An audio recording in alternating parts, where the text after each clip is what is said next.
Այսօր ապրիլի 11-ն է, սակայն ձմեռը ջավախքում դեռ չի ուզում նահանջել։ Մենք գիտեինք, թե գարուն է, բայց 3 կեսօրից հետո սկսեց տեղալ անձրև, այնուհետև ձյուն։ Այսօր սարերը, ձորերը, անտառներն ու այգիները բոլորը ծածկվել են սպիտակ ձյան շերտով։ Մեծահասակների խոսքով այս ձյունը շատ օգուտ է, որովհետև հողը կարողանում է պահել խոնավություն, իսկ բերքը առատ կլինի։ Սակայն երիտասարդների համար այն այդքան էլ դուրեկան չի, որովհետև ուզում են քայլել տաք, պայծառ արևի տակ ու չոր ու գեղեցիկ փողոցներով։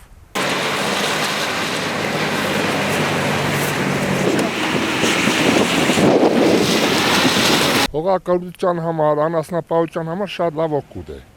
Կանանչ դուրս գա, կանանչին օգուտ գիտա։ Եվ արդեն ուդաբրենի, հաշվետ ուդաբրենի, պարադանի ուտելիք ծուն։ Այդ ծուն չի խանգարում մեզ հետ։ Իսկ ցանցի հետ ցագելու համար։ Ցանցին էլ շոտ է, երբ մենք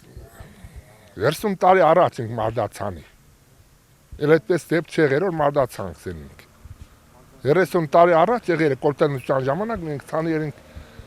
100 հեկտար եւ ծնեց նորից բացվավ, նորից ցանեցինք։ Չէ, դիք վնաս չի դեդիկ ինչ։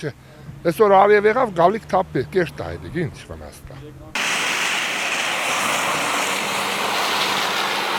Ջավախյան բնությունը միշտ էլ անակնկալներով լի է։ Ամեն տարի մարտ, ապրիլ, ինչպես նաև մայիս ամիսներին հաճախ են լինում տեղումներ ձյան տեսքով։ Հիշեցնենք, որ մոտակա շաբաթը եւս տեղումնաբեր է լինելու ու հավանական է կրկին ձյան տեսքով։